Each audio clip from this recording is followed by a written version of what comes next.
Hello hi అండి, నేను వచ్చేసా. Welcome back to another mini vlog. ఈరోజు నేను మీకు వెంకటేశ్వర స్వామి 7 శనివారాల వ్రతం ఏ విధంగా చేసుకోవాలి అనేది ఈ వీడియోలో నాకు తెలిసిన విధంగా ఎలా చేసుకోవాలనేది చూపిస్తాను. మీరు ఎవరైతే ఈ పూజ చేసుకుంటారో అదే విధంగా ప్రతి శనివారం నాడు ఈ శ్రీ వెంకటేశ్వర స్వామి 7 శనివారాల వ్రత కథ వింటే చాలా మంచిదట.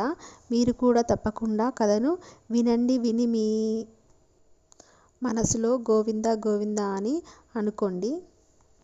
ఈ కథ వినేటప్పుడు మీకే అర్థమవుతుంది. సరే, మరి వ్రత కథ స్టార్ట్ చేద్దాం.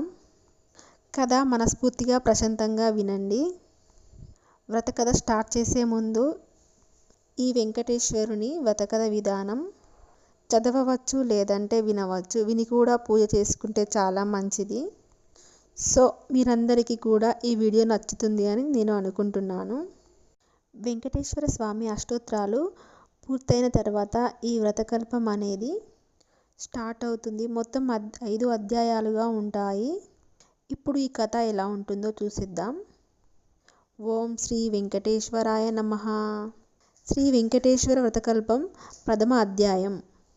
శ్రీ భగవానువాచ. కలియుగంలో ఒకానొక శుభముహూర్తంలో సాక్షాత్తు భూలోక వైకుంఠమైన తిరుమల కొండపైన విశ్వాపతి అను భక్తునికి శ్రీనివాస రూపంలో ప్రకటితమై శ్రీ వెంకటేశ్వరునిగా భక్తులచే కొలువబడిన శ్రీమన్నారాయణుల వారు శ్రీ వెంకటేశ్వరుని వ్రతకల్పంగా ప్రసిద్ధి చెందినది.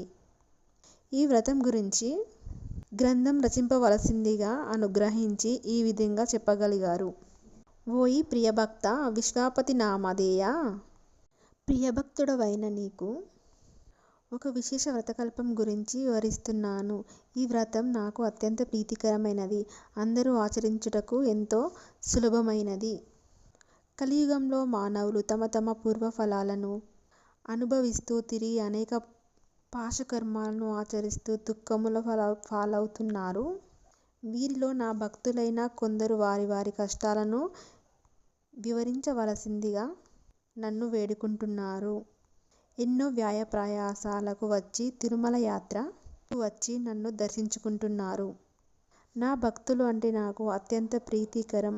నా మీదే పూర్తి భారం వేసి ధర్మపదంలో జీవితం గడిపే వారి బాధ్యతను నేనే వహిస్తాను.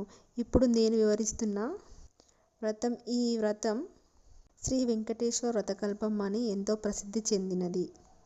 ఈ వ్రతం నాకు అత్యంత ప్రియమైనది. ఈ వ్రతాన్ని భక్తి శ్రద్ధలతో ఎవరైతే ఆచరిస్తారో వారి బాధలను తక్షణమే నివృత్తి కాగలదు.